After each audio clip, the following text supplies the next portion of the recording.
Клуб изследовател е скаутска организация, в която развиваме своите умения, като ориентиране, оцеляване в дивата природа.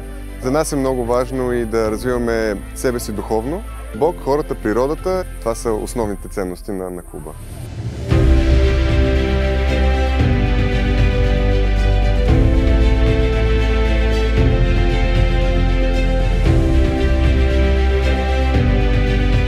Игрите са различни, имаме нощна игра, има дневни игри, някои са щафетни, други са отборни.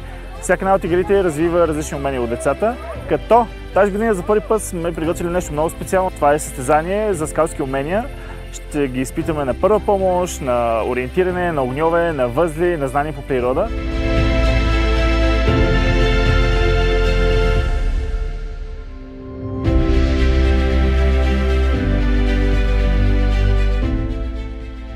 So this week we're focusing on citizens of heaven. That's the main theme. And as speakers, we wanted to connect that idea of how we are citizens of heaven, how we're ambassadors in a way.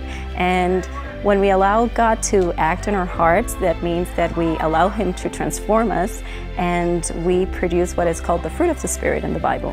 So I think that's what we want to transmit. When you're connected to God, you allow God to produce love, joy, peace, patience, kindness, goodness, gentleness, faithfulness, and self-control. So that's what we would like our Pathfinders to incorporate in their own lives. We would like them to experience what it means to follow Jesus. And by following Jesus, all of this fruit of the Spirit will grow in them.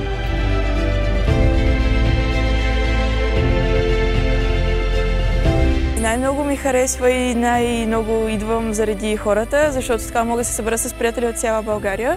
Игрите също са много забавни. В принцип всяка игра е различна. Сега повечето тичахме, в другите има някоя логика, понякога имаме различни постове да играем. Аз бях на шиене, направихме си възглавници, зашивахме копчета. Сръчност, научих се да направя възли, издръжливост, много нови приятелства.